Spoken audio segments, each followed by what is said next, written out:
আমাদের সমাজের ভিতরে অনেক আছে, আমরা মনে করি উপরদি বাহ্যিকভাবে তার চরিত্র ভালো, বাহ্যিকভাবে তার পোশাক ভালো, বাহ্যিকভাবে তার চেহারা ভালো, বাহ্যিকভাবে তার কথাবার্তা ভালো, কিন্তু তার লেনদেনের ত্রুটি রয়েছে।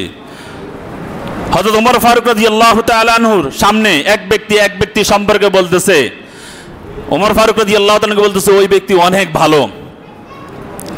ওমর ফারুক রাদিয়াল্লাহু তাআলার সাথে সাথে ওই ব্যক্তিকে বলল যে তুমি যে বলতেছো ওই ব্যক্তি ভালো, তুমি কিভাবে বুঝলা? তোমাকে আমি দুইটা প্রশ্ন করতেছি, সেটা হলো এই ব্যক্তি ভালো না খারাপ, তুমি কি কখনো তার সাথে লেনদেন করছো? তুমি যে ওই ব্যক্তির ব্যাপারে ভালোর তো তুমি যে ভোট দিয়া দিলা, কয় না আমি তার সাথে কখনো লেনদেন করি নাই। হয়তো ওমর ফারুক রাদিয়াল্লাহু তাআলা তাকে বলছিল যে তুমি কি কখনো কি তার সাথে সফরে গেছো? তখন ওই ব্যক্তি বলতেছে না আমি তার সাথে কখনো সফরও যাইনি। হয়তো ওমর ফারুক রাদিয়াল্লাহু তাআলা ওই ব্যক্তিকে বলল যে তুমি কিভাবে তার ব্যাপারে তুমি এরকম ভাবে ভোট দিয়া দিলা যে ওই ব্যক্তি ভালো, তাহলে তুমি লেনদেনও করো নাই, তুমি তার সাথে সফরও করো নাই।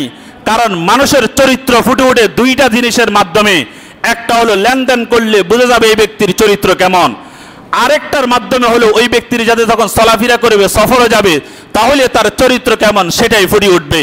এই কারণে আল্লাহর হাবিব রাসূল পাক সাল্লাল্লাহু আলাইহি ওয়াসাল্লামের হাদিসও আছে যে এই দুইটা জিনিস যদি কোনো ব্যক্তি করে তাহলে মানুষের চরিত্র প্রকাশ পেয়ে যায়। যার কারণে হযরত ওমর ফারুক রাদিয়াল্লাহু তাআলা বললেন যে তুমি এই ব্যাপারে যে এই ব্যক্তির ব্যাপারে ভোট দিয়ে দিলাম, ভালো চরিত্রের ভোট দিয়ে দিলে ব্যক্তি ভালো, তুমি যাই তার সাথে আগে লেনদেন করে দেখো, তার সাথে তুমি সফর করে দেখো, তাহলে তুমি বুঝতে পারবা যে এই ব্যক্তি ভালো না খারাপ।